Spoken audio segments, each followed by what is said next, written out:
வணக்கம்.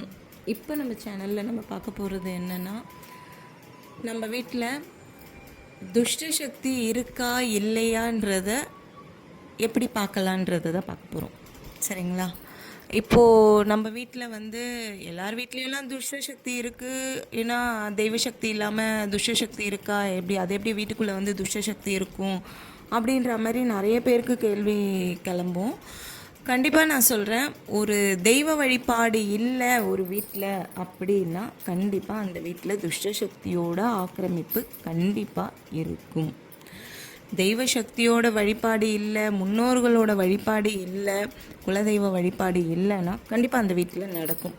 அப்படி நம்ம எல்லாமே இருக்குது, நாங்கள் குலதெய்வ கோயிலுக்கு போயிட்டு வருவோம், ஆனால் நாங்கள் வீட்டில் குலதெய்வ வழிபாடோ நாங்கள் எதுவும் சாமிலாம் கும்பிட மாட்டோம் அப்படின்னா அந்த வீட்டுக்குள்ளேயும் ஒரு 50% வர்றதுக்கு வாய்ப்புகள் இருக்குது. என்னென்னா, நம்ம குலதெய்வத்தை அங்கே வருஷத்தில் ஒரு தடவை நம்ம போய் பார்த்துட்டு மட்டும் வந்துடுறோமே தவிர்த்து, அந்த குலதெய்வத்தை நமக்கு எதிரியாக இருக்கிறவங்க என்ன பண்ணுவாங்க, ஃபஸ்ட்டு அந்த குலதெய்வத்தை தான் கட்டி போட்டுருவாங்க. கட்டி போட்டுட்டாலே ஈஸியாக நமக்கு கெட்ட சக்தி வந்துடும். என்னங்க நீங்கள் அப்போ வருஷத்துக்கு ஒரு தடவை நம்ம பார்த்துட்டு வந்துட்டா அப்போ தினம் நம்ம போய் பார்த்துக்கிட்டே வீட்லேயே கும்பிட்டுட்டு இருந்தால் தான் தெய்வ சக்தி இருக்குமா அப்படின்னு கேள்வி கேட்டிங்கன்னா, நமக்கு விரோதிங்க நிறைய பேர் இருக்காங்க. எல்லாருக்குமே அப்படி தானே, விரோதிகள்ன்றது இல்லாத மனுஷனே இல்லைன்ற மாதிரி ஆகிப்போச்சு இப்போதைக்கு. என்னென்னா, இப்போது அவங்க செய்கிறது உங்கள் வீட்டுக்கு எதனா ஏவி விடுறதோ இல்லை செய்வனை வைக்கிறதோ அப்படி தான் செய்யணுன்றதே இல்லை. உங்களை கஷ்டப்படுத்தணும்னு நினச்சாங்கன்னா உங்களோட குலதெய்வத்தையோ இல்லை ஒரு இஷ்ட தெய்வத்தை கட்டு போட்டாங்கன்னாலே அந்த வீட்டுக்குள்ளே ஈஸியாக வந்துடும்னு வச்சுக்கோங்களேன். இப்போ நம்ம வீட்டுக்குள்ளே வருது இருக்கா இல்லையான்றதை எப்படி கண்டுபிடிக்கணும்னா, ஒரு துஷ்ட சக்தின்றது சாதாரணமாலாம் வந்துட முடியாது. டைரெக்டாலாம் நம்மளை தாக்குறதோ அந்த மாதிரிலாம் இருக்காதுன்னு வச்சுக்கோங்க. எப்படின்னா, டைரெக்டாக அதால் உள்ளே வர முடியாது. ஒரு எப்படி சொல்கிறது, ரொம்ப சக்தி வாய்ந்த ஒரு துஷ்ட சக்தினா அப்படி வரலான்னு வச்சுக்கோங்க. நம்மக்கிட்ட பேசுகிறதோ நம்மளை தாக்குறதோ அந்த மாதிரிலாம் இருக்கும். ஒரு சாதாரணமாக வருது அப்படின்னாக்கா கண்டிப்பாக அந்த துஷ்ட சக்தியால் டைரெக்டாக நம்மளை எதுவுமே பண்ண முடியாது. நம்மளை இப்போது எதனா ஒரு உயிரினம் மூலயமா வரலாம். எதனா ஒரு உயிரினம்னா ஒரு பூனை இல்லை ஏதோ ஒரு உயிரினம் ஏதோ ஒன்று புதுசாக வருது அப்படின்னா கண்டிப்பாக வரும். 100% சொல்லணுன்னா எலி மூலயமா கண்டிப்பாக எந்த ஒரு துஷ்ட சக்தியும் ஈஸியாக வந்துடும்னு வச்சுக்கோங்க. என்னென்னா, எங்கள் வீட்டில் எப்போவுமே எலி இருக்கா, அப்போ எங்கள் வீட்டில் துஷ்ட சக்தி இருக்கா அப்படின்ற கேள்வியெலாம் வேண்டாம். எப்போனா எப்போது ஒரு தடவை எலியே இல்லாமல் இருந்து திடீர்னு எலி வருதுன்னா கண்டிப்பாக அங்கே ஏதோ ஒரு விஷயம் நடக்க போகுதுன்றது 100% உண்மையான ஒரு விஷயம். அதனால் நீங்கள் எப்படி அதை கண்டுபிடிக்கலாம், துஷ்ட சக்தி இருக்கா இல்லையான்றது எப்படி கண்டுபிடிக்கலான்னா, ஒரு தேங்காய் ஒன்று வாங்கிக்கோங்க. தேங்காய்னா எப்படி சொல்கிறது, தண்ணி இருக்கிற தேங்காவாக வாங்காதீங்க.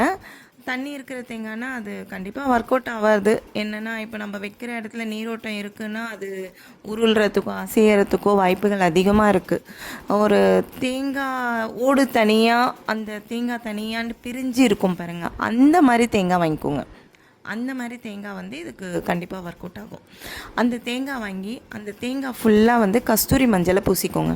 பூசிட்டு நைட்டு நம்ம தூங்க போகிறதுக்கு முன்னாடி நைட்டு ஒரு 12:30 2:30 வரலும் கண்டிப்பாக இந்த விஷயம் காட்டி கொடுக்குற ஒரு விஷயந்தான். துஷ்ட சக்திகளோட நடமாட்டம்ன்றது 12 2:30 வரலும் இருக்கும்னு வச்சுக்கோங்களேன்.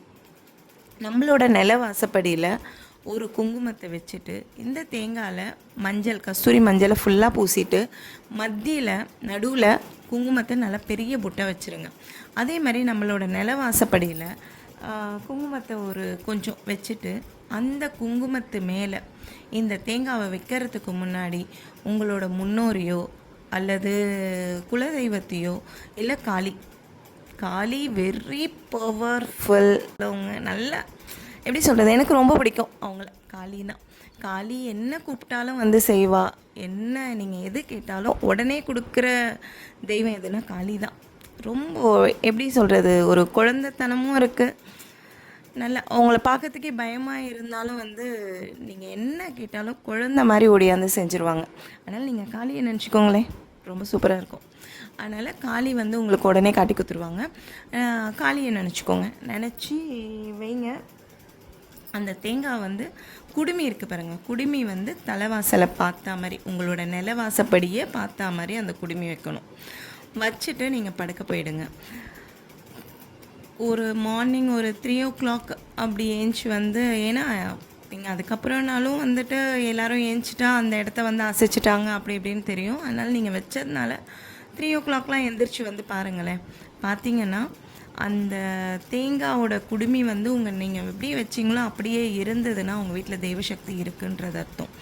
தேங்காவோட குடுமி வேறு திசையை நோக்கியோ, இல்லை அந்த தேங்காய் உருண்டு போயோ, இல்லை வேறு மாதிரி அந்த தேங்காய் வேறு பக்கமாக போய் இருந்ததுன்னா கண்டிப்பாக 110% உங்கள் வீட்டில் துஷ்ட சக்தி இருக்குன்றது அர்த்தம். சரிங்களா? இதில் எதனா ஒரு டவுட் இருந்ததுன்னா கண்டிப்பாக கமெண்ட் மூலயமா கேளுங்க. நீங்கள் இந்த சேனலை சப்ஸ்கிரைப் பண்ணிவிட்டு பாருங்கள். நன்றி, வணக்கம்.